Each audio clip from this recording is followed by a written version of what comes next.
연인인가 콜센터 직원인가라는 토픽으로 은혜가 나를 지배하게 하소서라는 제목으로 말씀의 은혜를 받고자 합니다. 여러분, 오늘 본문은 포돈품꾼이라고 합니다. 포돈품꾼 비유라고 합니다. 천국의 주인이 이 집주인과 같다라고 하는데요. 그런데 보면 일반 주인과 완전 다른 모습이 보입니다. 그 포돈 주인이 아침에 인력시장에 가서 9시에, 12시에, 3시에, 심지어 1시간밖에 남지 않는 5시에도 가서 품꾼들을 데리고 옵니다. 그런데 그리고 나서 그들에게 한 데나리온을 주는데요. 여러분, 보통 일반적인 집주인은 어떻습니까? 품꾼에게 조금 주고 얼마나 많은 노동력을 빼먹을까, 뽑아낼까, 여기에 마음을 쓰지요. 그런데 이 집주인은 틀립니다. 품꾼들을 어떻게 하면 인간다운 삶을 살게 할까, 어떻게 하면 가장 쓸모있는 가장으로서의 역할을 감당하게 할까, 이런 것에 관심이 있었습니다. 그래서 그 포도원에게는 포도원 안에는 온통 뭐가 있느냐? 다른 포도원에서는요, 양육강식, 손익분계점, 경제원리, 갑질과 요령, 이런 것들이 난무하지만 여기에 있는 포도원은 은혜가 있는 것이죠. 은혜로부터 시작되고 은혜로 가득하고 은혜로 돌아가는 것입니다. 그래서 그들에게 한 데나리온은 어떤 의미입니까? 그 당시에 이스라엘의 그 나라의 기본적으로 볼 때 인간다운 삶, 쓸모 있는 인간으로 살기 위해서는 그 당시에 한 데나리온이 필요했습니다. 한 데나리온에 대한 우리 실정으로 따져 본다면 여러 목사님들이 다양하게 이야기는 하지만 가장 피부로 와닿는 것은요, 한 데나리온은 어떤 분야에서 기술을 가진 사람이 벌어들일 수 있는 하루 일당입니다. 제가 예상하기는 우리나라 같으면 전문성을 띈 직업을 가진 사람이 300, 400, 500, 예를 400, 500 이렇게 받는다면 그 정도 월급이라면 된다고 여겨집니다. 그런데 문제는 여기에 있는 품꾼들이 다들 평균 이하라는 거예요. 그러니까 절대 한 데나리온을 받을 수 없는 자들입니다. 9시에 온 사람도 한 데나리온 받을 자격이 없어요. 그래서 반 정도 받을 수 있을까요? 그런데 12시에 온 사람은 경쟁에서 밀린 사람 아닙니까? 그러면 일당을 쳐도 한 10분의 3, 4 정도. 그리고 3시에 온 사람은 10분의 3, 5시 1시간밖에 남지 않았으니까 10분의 1 정도, 이 정도 주면 되는 것이죠. 그렇게 본다면 그들은 대부분은 루저고 인생의 실패자들을 대표하는 것들입니다. 그런데 여러분, 주인이 얼마나 좋은 마음을 가지고 있는지, 너희들도 인간다운 삶을 살아야 돼 라고 하면서 한 데나리온씩을 주었던 것이죠. 그러니까 주인과 이 품꾼의 관계를 볼 때 100% 은혜입니다. 이 100% 은혜이기 때문에 그들은 일을 하지만 기본적으로 감사와 하루 종일 감격이 넘쳐나게 된다는 것이죠. 은혜의 삶을 살아가게 된다는 것입니다. 이게 오늘 말씀의 주제이죠. 저와 여러분도요, 자격 없는 우리가 예수 그리스도의 보혈로 하나님의 아들 되었고 하나님과 같이 일하게 되었지 않습니까? 그러면 우리도 이 은혜의 포도원에 들어와 있으니, 한 데나리온을 받았으니 은혜를 누리며 전하며 살아야 된다. 이것이 우리가 성도의 본 모습이라고 하나님은 말씀하고 있습니다. 그런데 여러분, 이 품꾼 이야기에 이제 문제가 터집니다. 이게 우리들의 문제와 비슷한데요, 처음에는 다들 은혜지, 은혜야, 은혜 맞지, 이렇게 하면서 일을 하다가 5시에 온 사람이 있습니다. 1시간밖에 일하지 않는 그들에게 똑같이 한 데나리온을 받게 되고 주게 됩니다. 그러니까 헛된 기대감이 되죠. 비교하기 시작했습니다. 1시간 일한 사람도 한 데나리온을 받았는데 나는 좀 더 받지 않겠냐? 그런데 똑같이 한 데나리온을 주거든요. 그 한 데나리온은 하루 종일 일해도 행복한 그 돈이었는데, 은혜 덩어리였는데 그냥 은혜가 사라져버리고 감동과 감격이 뚝 사라져버립니다. 자기가 받은 그 한 데나리온의 가치가 빛이 발해져 버린 거예요. 그래서 원망과 불평이 시작되는데, 한번 보세요. 얼마나 짜증을 내는지. 먼저 온 자들이 와서 더 받을 줄 알았더니 그들도 한 데나리온씩을 받은지라. 받은 후 집주인을 원망하여 이르되 나중 온 이 사람들은 1시간밖에 일하지 아니하였거든. 시작. 하루 종일 수고했다는 거예요. 하루 종일 더위를 견뎠다는 거예요. 그때부터 기준이 어찌 됐습니까? 나는 고생했다는 겁니다. 나의 공로이지요, 공로. 아니, 나의 하루의 삶이 방금까지는 주인의 은혜였는데 이제는 내 공로로 바뀐 것입니다. 방금까지는 우리 주인이 너무 좋은 주인이고 좋은 사람이고 나를 인간답게 대우해준 정말 찾아보기 힘든 분이고 생명 같은 한 데나리온을 주었던 사람이고 이러면서 내 주인 내 주인 주인 하다가 이제 보십시오. 이제는 내가 일했고 내가 오랫동안 열심히 했고 내가 더위를 견뎠고 뭐 이렇게 하면서 이제 내가로 바뀐 겁니다. 뭡니까? 은혜는 사라지고 공로 사상만 사로잡히게 된 것이죠. 여러분, 공로에 사로잡히면 반드시 나오는 것이 섭섭함이고요, 원망이고요, 불평이고요, 억울함입니다. 그러면 지옥이 되는 거거든요. 여러분, 요나스를 아시죠? 요나 선지자가 니느웨로 주님이 가서 복음을 전하라는 이 말씀에 어땠습니까? 그 말씀을 뒤로 한 채 다시스로 도망가 버립니다. 배를 타고. 그 모습이 바로 공로 아닙니까? 은혜를 놓치고 은혜를 저버린 것이죠. 지금까지는 내 같은 놈이 구원받고 내 같은 놈이 은혜 받고 나 같은 자가 선지자로 택함을 받고 얼마나 감사하며 살았는지 모릅니다. 그런데 어느 순간 저 망할 놈의 아수로, 그러니까 원수 같은 나라입니다. 아수로 니느웨 인간들이랑 나랑 똑같은 취급을 해? 저놈들이랑 나랑 똑같은 은혜를 줘? 여기에 감당이 안 되는 거예요. 니네가 어떻게 나와 똑같은 레벨이 되냐 이거예요. 9시에 온 그 일한 나랑 5시에 온 너랑 나와 같이 똑같은 레벨이 될 수 없다는 것이죠. 여기에서 보면 요나 선지자나 일주건 품꾼이랑 똑같다는 것입니다. 이때 여러분, 사실은 이 보는 품꾼 비유는요, 베드로가 예수님께 한 질문으로부터 시작됩니다. 그러니까 오늘 20장 읽었죠? 19장 바로 앞으로 가면 어떤 돈 많은 청년이 예수님께 다가와서 뭐라고 묻냐면 영생을 어떻게 얻습니다라고 묻습니다. 이 질문에 주님이 의도적으로 율법을 지켜내면 될 수 있어라고 이야기할 때 이 친구가 이렇게 이야기하죠. 저는 율법을 철저하게 어릴 때부터 지켰습니다. 예배 한 번도 안 빠지고 수련회도 다 가고 학생 임원도 하고 찬양팀도 하고 셀장도 하고 교사도 하고 하나님의 일이라면 정말 열심히 다 했습니다. 그런데 왜 저에게는 구원의 기쁨이 없지요? 저는 왜 영생에 대한 행복이 없지요? 왜 택한 선민이라는 그런 마음이 내 가운데 완전히 들어오지 않지요? 내가 영생을 얻은 건 맞나요? 라고 묻습니다.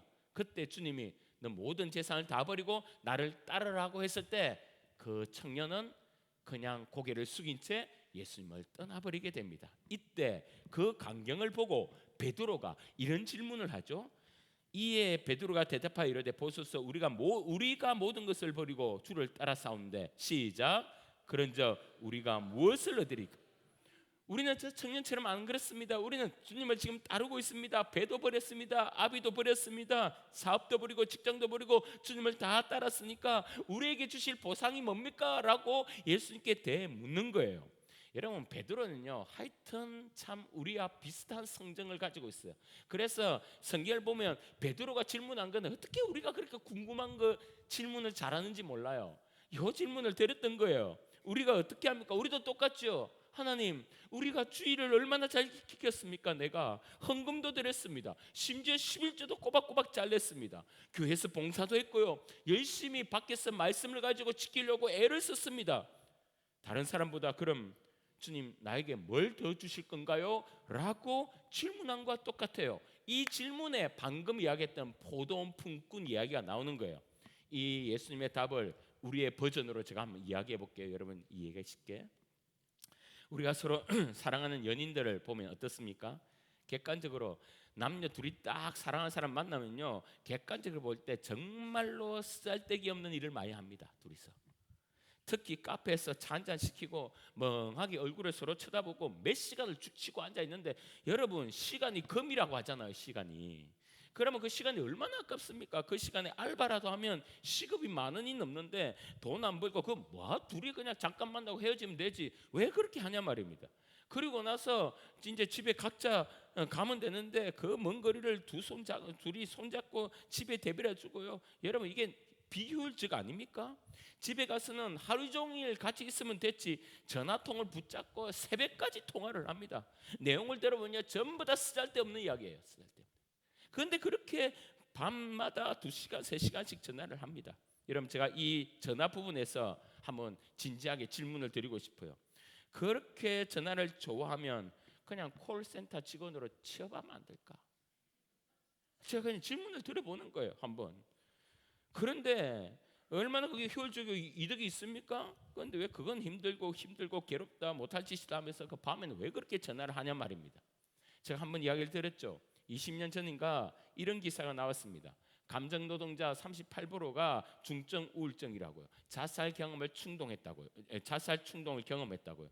여러분, 지금이야 뭐 감정 노동이라는 이 말을 자주 사용해서 우리가 익숙하지만 20년 전에는 이런 용어 자체가 없었거든요. 그런데 캘리포니아 주립대 사회학과 교수인 혹실드라는 이 교수가요, 처음으로 이 용어를 쓰기 시작했습니다. 그러면서 이렇게 표현해요. 판매나 서비스 업계 종사자들이 하는 정신적인 노동이라고 합니다. 특히 뭐 콜센터 직원들, 여러분 심한 감정 노동하는 분들 아닙니까? 뭐 사람들이 안 보인다고 전화상으로 얼마나 뭐 갑질을 하고 욕을 하고 함부로 대하는지요. 여러분, 그래서 지금 자기가 가지고 있는 감정은 매우 슬프고 힘든데 직업상 어쩔 수 없이 남에게 밝게 환하게 보여야 된다는 그 사람들, 그런 행동들이 감정 노동 아니겠습니까? 이런 감정 노동이 지속적으로 되면 정신 건강에 심각한 상태가 놓여지고 심한 우울증도 대인기피증도 아무것도 하기 싫은 무기력증도 생긴다는 거예요. 저는 이 감정 노동을 보면서 왜 한국 성도들이 그렇게 떠오르는지 모릅니다. 멀리 갈 것도 없어요. 여러분, 우리들을 보면 알고요. 여러분 집을 보면 알고요. 내 자신을 보면 알아요. 특히 주일날 감정 노동이 우리가 얼마나 심합니까? 이놈의 마귀들이요, 얼마나 주일 아침에 제일 활동을 열심히 활동을 합니다. 그래서 주일 하루 종일 예배 드리는데 방해하고 은혜 못 받도록, 여러분 그렇게 주일 아침마다 우리를 힘들게 해요. 그래서 주일날 애들이요 제일 사고를 많이 칩니다. 애들 깨우는 것부터 아마 전쟁이 치고 오는 분들이 꽤 있을 거예요. 밥 빨리 먹어라, 예배 시간 다 됐다. 여러분 아시죠? 주일 아침에 부부 싸움을 제일 많이 한다는 사실을. 여기에서 싸움하고 오신 분 손들, 아마 있을 거예요.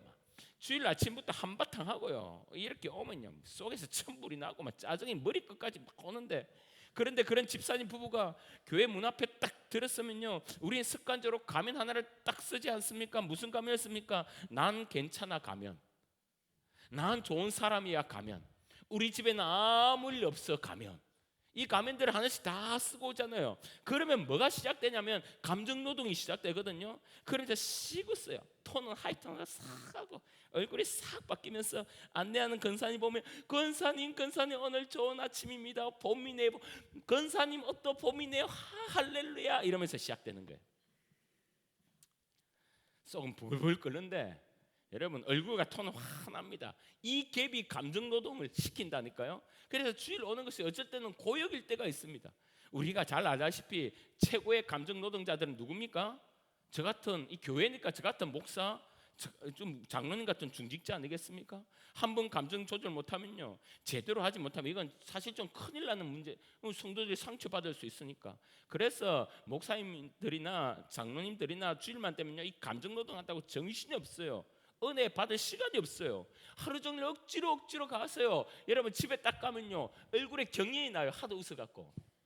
이게 주일날 밤 되면요 그냥 녹초가 되어 뻗어버리는 경우가 한두 번이에요. 그래서 어떤 사람은 주일이 아니라 죽일 일이 돼요. 죽일 일이.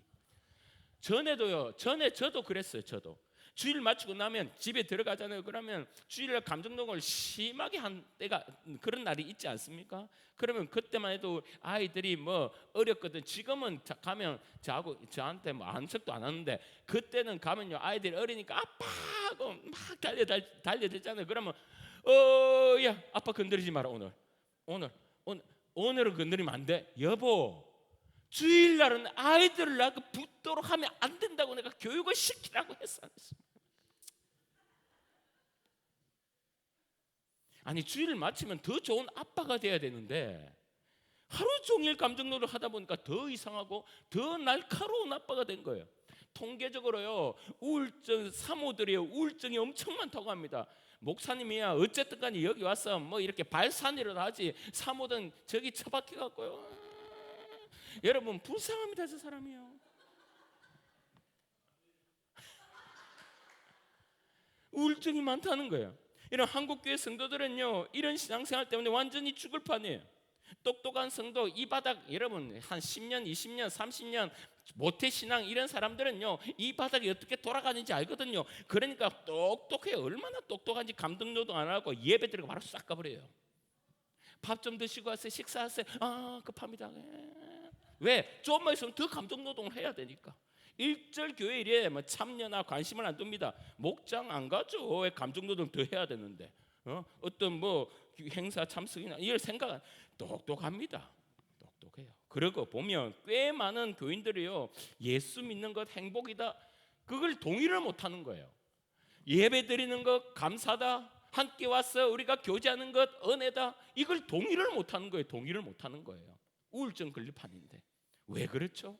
왜 다 씩씩거리면서 일찍 온 품꾼처럼 그렇게 교회 안에서 불만이 많고 짜증이 많나요? 뭐가 없으면 한 데나리온 받은 그 은혜를 놓쳐버리면 이렇다는 거예요. 은혜를 놓치면 어떤 면에서는 불신자보다 행복하지 않을 수가 있습니다. 그래서 성도에게는 절대적으로 은혜가 필요하고 그 은혜가 있어야만 성도로서 기쁘고 즐거운 감사의 삶을 살 줄을 믿습니다. 할렐루야. 그래서 예수님이 이렇게 말씀하신 겁니다. 베드로야, 베드로야, 지금 너가 지금 나랑 연애하고 있는 거야? 아니면 콜센터 직원으로 나를 따라다니고 있는 거야? 그냥 그렇게 하면 문제가 있는 거 아니야? 이미 내가 너에게 복 아니야? 내가 이미 너에게 행복을, 나랑 같이 있으면서 행복을 누리고 있는 것 아니야? 라고 주님께서 말하고 있는 거예요. 주님이 참 복이다, 내가 너의 신랑이야, 내가 너의 연인이야, 내가 너의 아버지야 라고 주님께서 말씀하고 있습니다. 그래서 날 기뻐해야지, 날 감사해야지, 날 즐겨야지 라고 주님께서 말씀하고 있습니다. 이 자리에 있는 여러분에게 제가 한번 물어보고 싶습니다. 여러분, 지금 여러분은 주님과 연인으로 있습니까? 아니면 콜센터 직원으로 있습니까? 여러분, 우리도 주님과 주고받고 하지 않아요? 말씀으로 듣고 기도로 말하고, 이거 영적 통화 아닙니까? 이 통화를 어떻게 하고 있냐 말입니다. 하나님의 사랑과 은혜에 감격하여 예수님이 내 짝 되시고 내 신랑 되셔서 그분의 말씀과 기도로 통화를 하는데, 어떤 사람은 연인으로 통화를 하고 어떤 사람은 콜센터 직원으로 통화를 하는 거예요. 이 신앙생활은 완전히 딴판 아닙니까? 연인으로 말씀과 기도를 하는 성도는 여러분, 이 시간 자체가 감동이고 은혜고 기쁨이지요. 이미 그 통화 자체가 뭐요? 보상을 받는 것입니다. 보상을 받는 것이죠. 그 놀랍고 거룩하신 그 주님이 나 같은 자와 함께 말씀을 나누셔, 나와 통화를 하셔, 그분이 나에게 말을 하셔, 그냥 항우라고 감사한 것이죠. 그런데 콜센터 직원으로 말씀과 기도를 하는 성도는요, 오늘 내가 말씀 들었으니, 내가 오늘 기도했으니, 오늘 내가 예배를 드려주었으니 하나님을 좀 달라는 거예요. 뭘 좀? 월급 달라는 거예요. 월급을 더 많이 달라는 거예요. 여러분, 이게 9시 온 품꾼입니다. 1시간 남겨서 5시 온 품꾼과 똑같이 취급하는 것, 여러분, 그것이 콜센터의 여러분 직원의 삶 아니겠습니까? 직장 생활을 계속하는 거예요. 여러분, 교회 와서까지 직장 생활 하실래요? 교회 와서까지 여러분 여기서 월급을 따지고 있으실래요? 여러분, 교회 와서 내 뜻대로 되지 않으니 여러분, 우리는 어떻게 합니까? 하나님께 노조 파업을 하는 거예요. 노조 파업을. 하나님, 내 안 할 거예요. 예배도 더 드렸고 뭐 더 드리니 뵐 것도 없고 뭐 교사에도 뭐 특별한 것도 없고 안 할 거예요. 차량 봉사 이거 왜 해요? 그래서 뭐 봉고 파업을 하는 거예요. 이거 들었고 앵꼬 와서 내 이제 건사 안 할 겁니다. 전도를 이만큼 했는데 왜 내게 주어진 어떤 뭐 보상이 없습니까? 여러분, 우리의 삶이 혹시 저와 여러분의 신앙생활이 혹시 이런 식으로 가고 있다면, 콜센터 직원처럼 주님과 주님이 사장이고 내가 직원처럼 그렇게 삶을 살고 있다면, 여러분 어떻게 이 신앙생활에 행복과 기쁨이 있겠습니까? 다시 한번 묻습니다. 주님을 연인처럼 만나실래요? 콜센터 직원처럼 만나실래요? 부자 청년 보세요. 어릴 때부터 지금까지 모든 율법을 다 지켰답니다. 얼마나 신앙생활을 열심히 했겠습니까? 얼마나. 그런데 주님께서 율법을 주신 이유가 뭡니까? 율법으로 하나님의 사랑을, 하나님을 더 기뻐하고 그분의 은혜를 더 만끽하라고 율법을 주신 거예요. 오늘 주신 말씀도 동일하게 우리가 주일날 말씀을 듣고 그 말씀으로 일주일을 살아가는 것은 내가 이거를 지켜내야지 이게 아니라, 이것을 지킴으로 통해서 하나님을 더 많이 느끼고 주의 사랑을 더 많이 경험하고 주님의 살아계심을 더 많이 체험하여 즐거운 삶을 살아고 주님 주신 아름다운 복된 보상입니다. 할렐루야. 그걸 누리셔야 되는 거예요. 여러분 가운데 오늘 그 한 데나리온의 은혜를 잊지 말고 가시기를 바랍니다. 마귀는 항상 우리에게 이 은혜를 망각하게 만듭니다. 한 데나리온, 이 자격 없는 나를 불러주신 것, 이 구원해 주신 것을 자꾸 잊어버리게 해요. 그걸 망각하게 하는 도구가 뭐냐? 이게 바로 분배에서 일어납니다. 분배. 이런 분배하면 비교가 되죠. 이 포도 핀꾼도 분꾼 비유도 분배에서 일어난 것 아닙니까? 여러분 초대교회에 굉장한 부흥이 있었습니다. 베드로가 담임 목사고요. 베드로가 죽은 사람도 살렸던 사람이에요.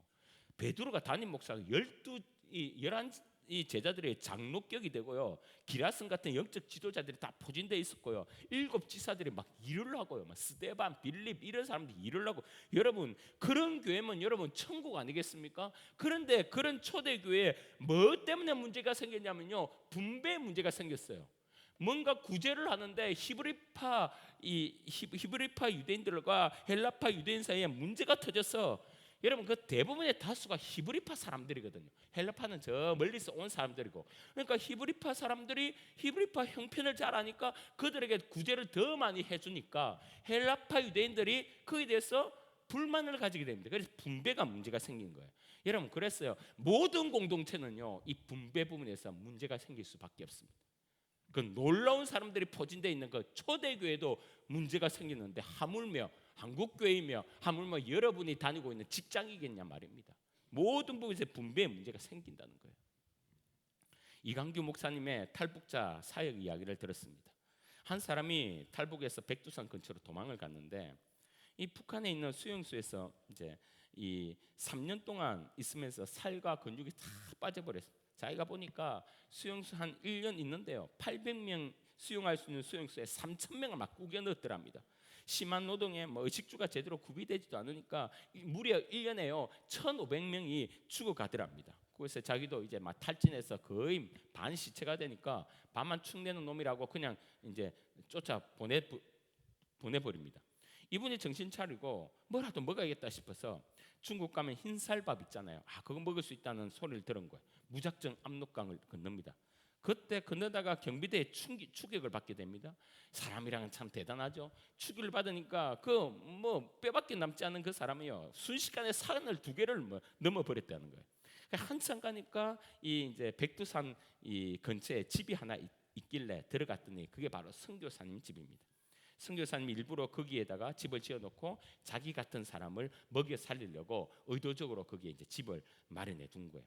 선교사를 만나서 흰쌀밥도 먹고 낡은 옷을 다 대고 이제 새 옷을 입고 신발도 신고 은혜 이런 은혜가 어디 있습니까? 죽은 사람을 살린 것 아닙니까? 그래서 정말로 생명을 얻게 되고 사람 대접을 받게 되었습니다. 그래서 이제 며칠이 지났는데 탈북한 또 다른 사람 아빠, 아들, 삼촌 이래갖고 탈북을 해온 거예요. 자기랑 똑같이 먹여주더랍니다. 새 옷을 입혀주고 신발까지. 선교사님이 또 일이 있어서 저 물품을 구하러 시내에 내려가는데 이들이 이제 북한으로 간다는 거예요. 다시. 선교사님의 이제 소를 이제 이 전에 있는 그분이 이제 막 치고 있는데 돕고 있는데 아무래도 이 사람들이 좀 이상해서 이상하다 싶어서 가봤더니 창고에 있는 물건들을 싹 이렇게 들고 훔쳐 도망간 겁니다. 이놈들을 잡아야겠다 싶어서 이분이 원래 이제 군인 보위부 출신이랍니다. 추국을 해서 딱 가니까 해가 지도록 기다리고 있더랍니다. 이놈을 잡아서 위협하고 때리고 다시 선교사님 집으로 끌고 온 겁니다. 은혜도 모르고 이 진짜 이 나쁜 놈들 이렇게 생각하면서 뿌듯한 마음으로 선교사님 칭찬하겠지. 이놈들을 잡아서 선교사님이 잘했다고 이야기하겠지. 이제 좀 밥값 좀 한다 이렇게 생각을 하고 있었는데 선교사님 온 거예요. 보니까 도둑이 들었단 말에 놀라고 도둑을 잡았단 말에 또 놀라고 그 도둑이 지금 묶여있단 말에 또 놀라고 그래서 그 피투성이가 된 그분들에게 이제 가니까요 묶여있더랍니다. 이런 백두산 근처 얼마나 겨울에 춥겠습니까? 벌벌벌 떨고 있는데 선교사님 들어가자마자 무릎 꿇고 선교사님 용서를 구하더랍니다.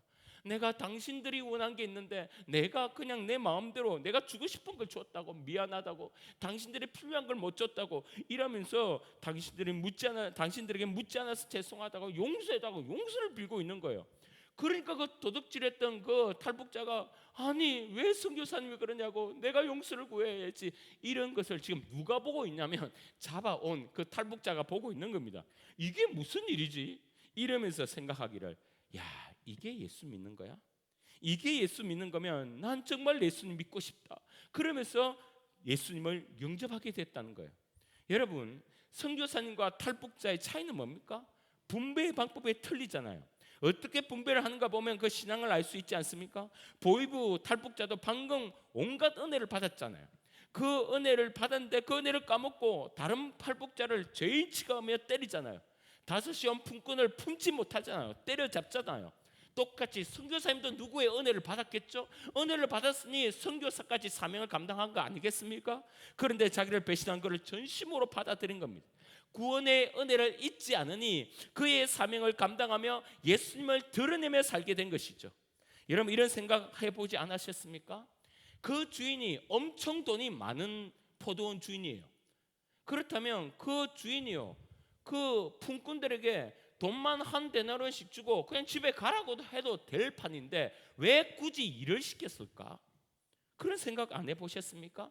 그렇다면 아하, 이 품꾼은 일 시키는 게 목적이 아니었구나라는 것을 데려온 것이 우리는 파악할 수가 있죠. 여러분, 우리는 왜 일 시키죠? 하나님 왜 우리에게 사명을 주시죠? 주님 우리를 구원하신 것은 우리를 일시켜 먹으려고 구원하셨을까요? 아닙니다. 여기에 답이 있어요. 요한복음 4장 36절에 거두은 자가 이미 싹도 받고 영생에 이르는 열매도 모으나니, 시작, 이는 거두은 자가 함께 뭐 하게요? 즐거워하게 하렵니다.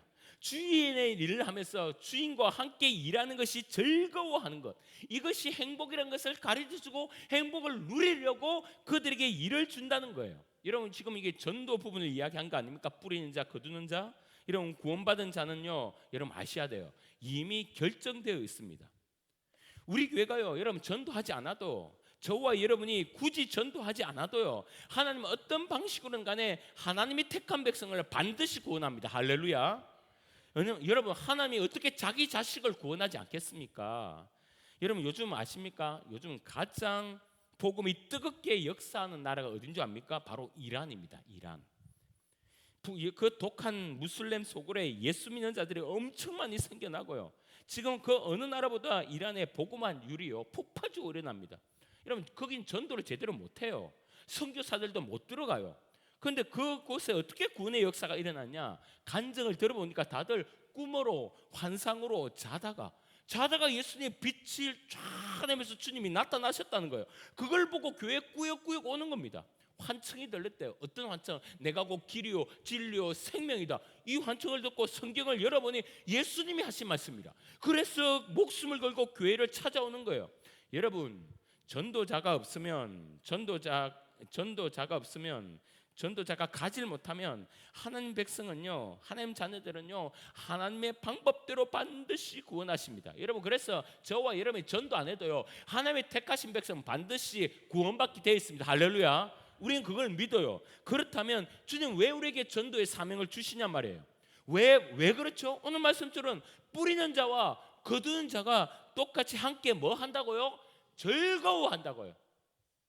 우리에게 왜 전도하러 가냐? 전도의 기쁨을 누리며 살으라고요. 행복하며 살으라고요. 은혜를 누리며 살으라고요. 그래서 주님의 일을 우리 함께 동력하면서 하라고 주님께서 말씀하고 있습니다. 그래서 순종의 기쁨, 사랑했을 때의 기쁨, 기도 응답 받았을 때의 기쁨, 이 기쁨을 맛보며 누리라고 주님께서 우리에게 오늘도 사명을 주시는 것입니다. 여러분, 이 은혜 잊지 마시길 바랍니다. 그 일찍 온 품꾼들이 뭘 돌아봐야 되냐? 다시 받은 그 한 데나리온, 여러분 그것을 돌아봤어야 돼요.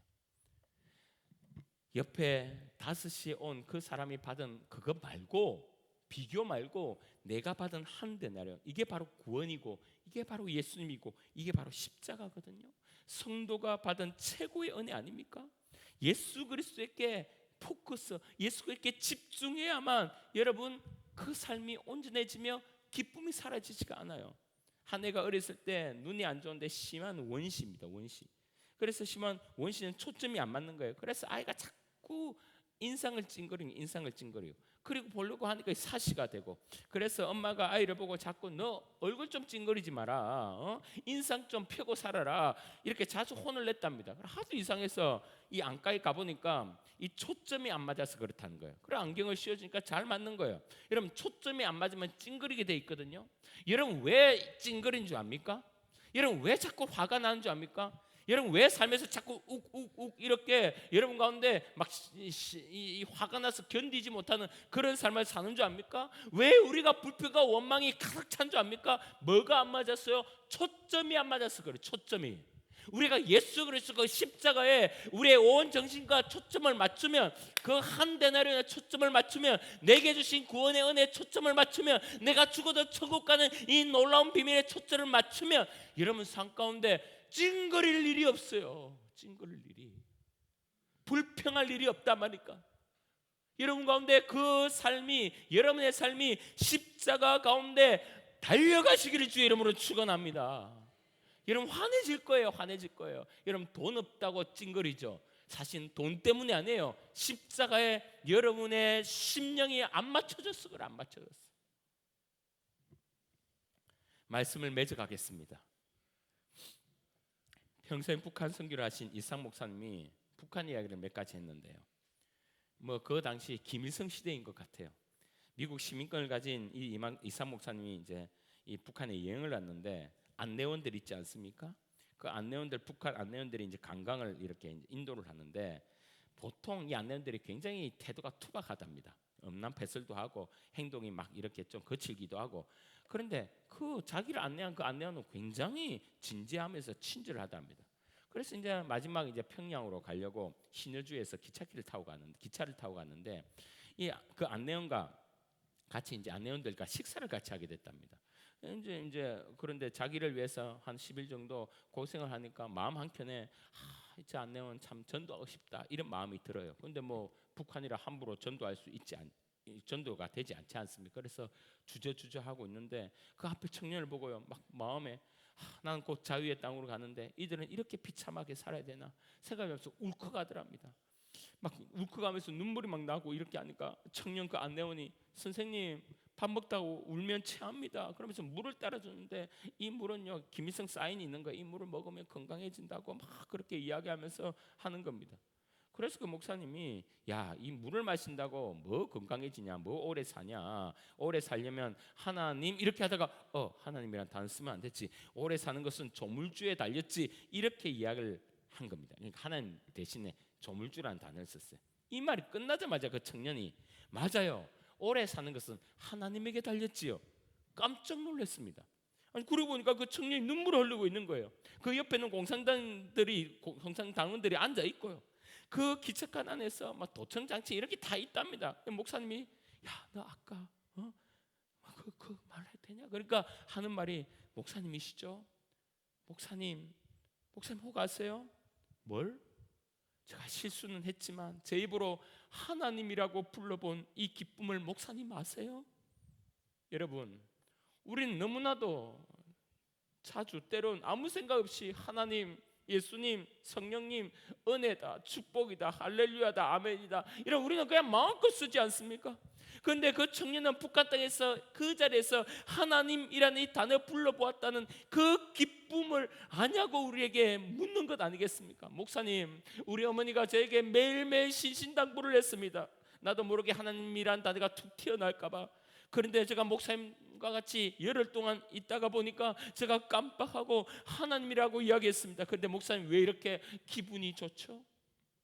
아니나 다를까 그 청년은 하나님이란 부른 것 때문에 어머니, 아내, 두 아들 함께 감옥으로 끌려갔답니다. 이유는 단 하나, 하나님이라는 단어 하나, 이 하나님이라 부르는 그 한마디 때문에 우리는 너무나도 쉬운 이 그 하나님의 이름이, 그에게는 이 세상에 가장 소중한 이름 바로 하나님이었다는 거예요. 그 이름 한번 부르고 아우지 탄강에 가서 그 비참한 삶을 사는데 목사님 왜 이렇게 기쁘지요? 여러분, 이 하나님이란 이름의 가치를 아는 정말 북한 청년 아니겠습니까? 여러분, 이 한 데나리온의 가치를 아는 정말 대단한 북한 청년 아니겠습니까? 여러분, 우리는 이 자리에 있습니다. 마음껏 찬양도 하고 그 기도도 하고 마음껏 하나님도 부르고 마음껏 주님 앞에 나와서 이렇게 한 교제 되면 예배도 드리는데, 이 예배가, 이 기도가, 이 말씀이, 이 찬양이, 이 한 데나리온이 얼마나 소중한지를 우리는 자꾸 잊어버려요. 그래서 내보다 좀 더 넓은 평수에 사는 사람 보고, 내보다 좀 더 공부 잘하는 사람 보고, 내보다 좀 더 높은 위치에 있는 그 사람을 보고 우리는 그것 보면서 부러워하면서 하나님께 파업을 하고 있는 거 아닙니까? 하나님 예수 믿는 게 이따입니까? 하나님 예수 믿는 게 이런 것입니까? 이런 우리는 주님 앞에 파업을 하고 있는 것 아닙니까? 예수 제대로 믿자고요. 하나님 제대로 믿자고요. 우리는 종교 생활하는 게 아닙니다. 살아계신 주님과 함께 이 땅에서 즐겁게 살다가 주님이 예배해 주실 그 천국에 가는 것입니다. 놀라운 은혜를 누리셔야 돼요. 한 아주머니를 이상 목사님 만났습니다. 그 아주머니가 전도를 막 한다는 거예요. 중국에서 북한으로 자기 발로 가서 정착을 한 아주머니입니다. 좋은 줄 알고 갔는데 엉망진창이거든요, 북한이.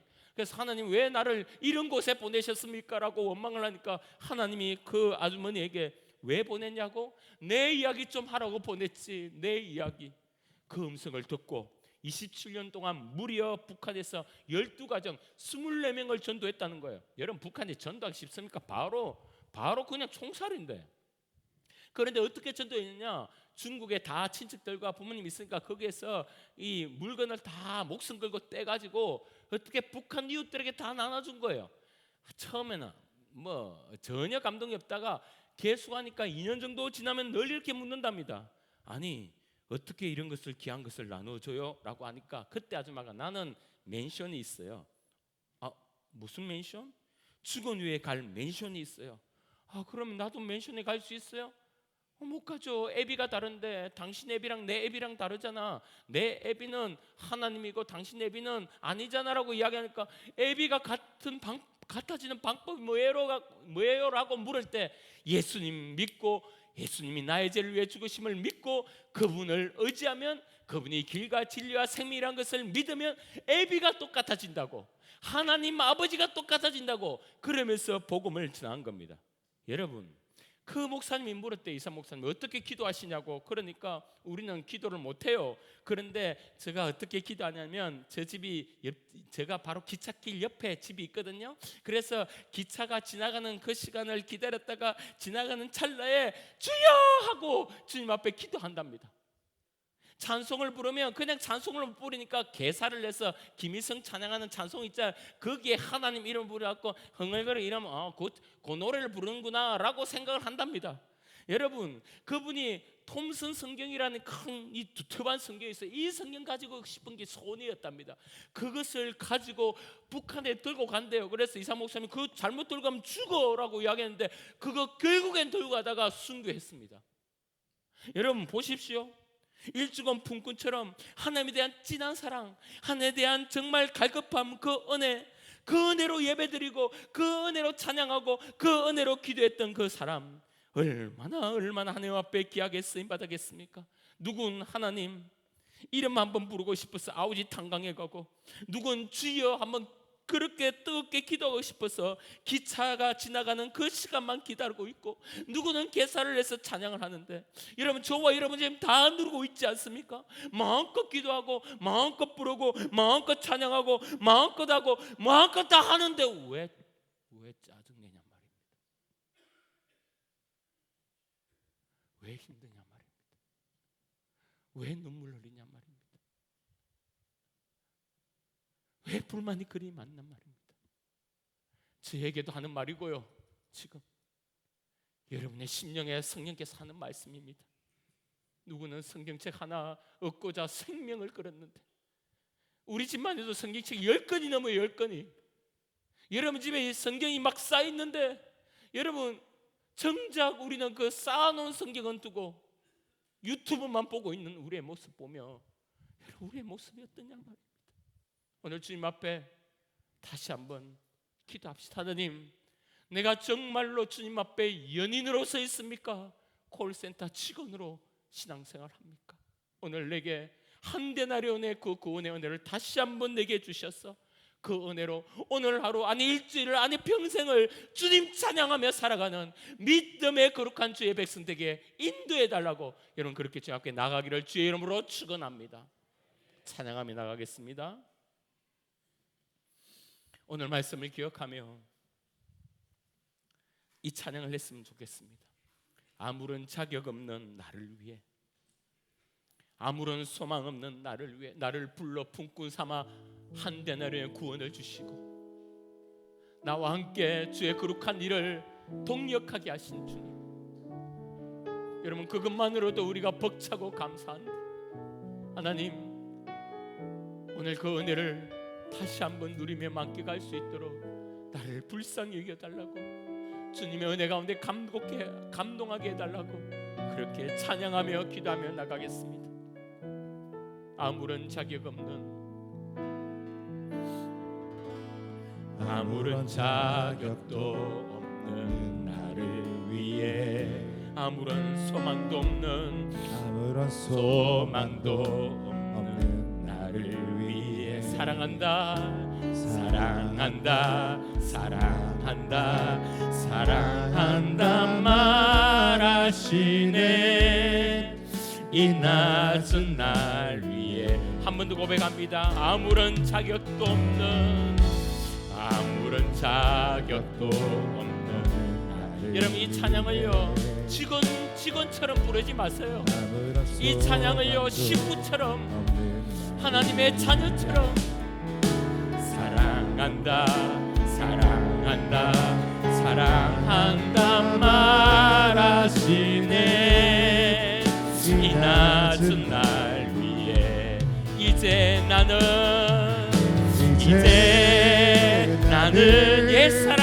옛사람아 사망에서 건지신 주의 자녀인 그 한없는 주의 사랑 안에 기쁨으로 걸어가겠네. 이제 나는 옛사람 아니요, 이제 나는 옛사람 아니요, 사망에서 건지신 주의 자녀이니 그 한없는 주의 사랑 안에 기쁨으로 다시 한번 믿음으로 고백합니다. 아무런 자격도 없는, 아무런 자격도 없는, 여러분 주님을 불러봅시다. 아무런 소망도 없는, 누구는 목숨 걸고 부른 것 주님을 사랑한다, 사랑한다, 사랑한다 말하시네. 이 낮은 날 위해 이제 나는 옛사람 아니요, 이제 나는 옛사람 아니요, 사망에서 건지신 주님의 자녀입니다. 그 한없는 주의 사랑 안에 기쁨으로 마지막으로 한 번 더 고백합니다. 이제 나는 옛사람 아니요, 이제 나는 옛사람, 주님을 사랑하는 자로 사망에서 건지신 주의 자녀이니 그 주의 사랑 안에 기쁨으로 걸어 그 한없는 주의 사랑 안에 그 한없는 주의 사랑 안에 기쁨으로 걸어가겠네. 여러분 이 시간 우리가 주여 세 번 부르며 기도할 때 하나님 내가 주님 콜센터 직원으로 주님을 이때까지 믿었다면 하나님 이제는 나의 신랑으로, 나의 아버지로, 나의 연인으로 믿어 그분과 함께하는 것이 나의 최고의 기쁨이에요. 나의 최고의 보상이면 그런 삶을 기쁨으로 누릴 수 있도록 역사해달라고 기도합시다. 여러분, 주님은 여러분의 어려움과 아픔을 다 알아요. 주님이 여러분 어려움 아픔 가운데 주님이 알아서 역사해 주실 것입니다. 할렐루야. 여러분 조급해하지 마세요. 여러분 먼저 예수님께 초점 맞추고 내 구원의 감사를 누리기 시작하면 내 뒤에 있는 모든 것은 자연스럽게 하나님이 역사해 주실 것입니다. 주님께 집중하세요.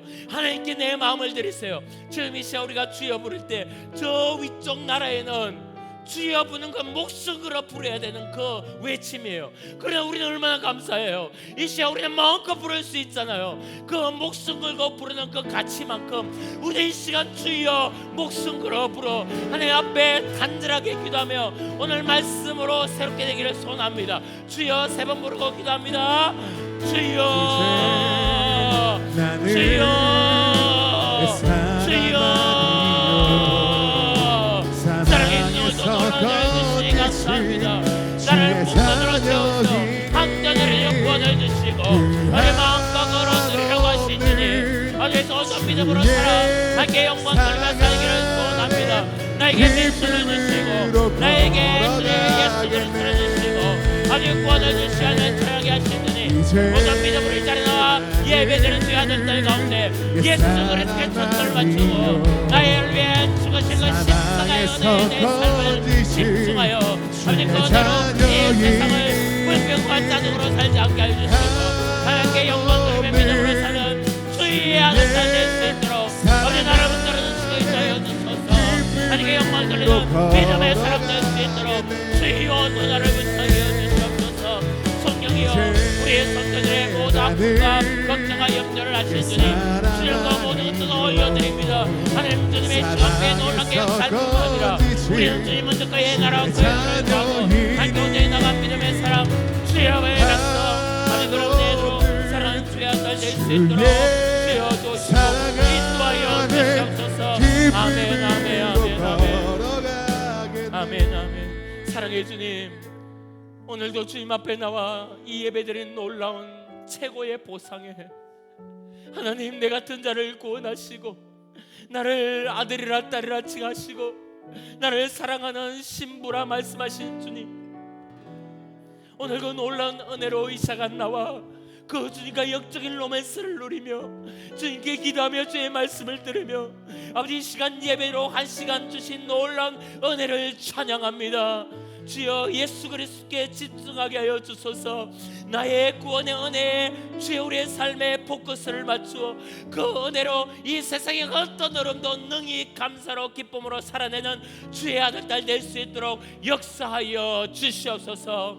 주님 먼저 그의 나라와 그의 의를 구하라고 하신 주님, 그러면 모든 것을 다 하나님께서 채워주신다고 하신 주님, 그 믿음을 가지고 우리는 하나님께만 집중할 터이니, 우리는 주님 구원받은 그 은혜만 감사할 터이니 주여 우리의 모든 삶에 하나님이 주장하시고 가장 좋은 쪽으로 인도하여 주시옵소서.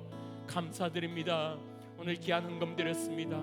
쓰이는 곳곳에 주의 복음의 놀라운 역사가 있고 하나님께 주님 특별히 우리 자녀들의 삶도 주님 기쁨의 삶, 감사의 삶, 주님과 주님께 집중하는 삶을 살아 그의 인생이 행복할 수 있도록 인도하여 주시옵소서. 특별히 아픈 자들 있습니다.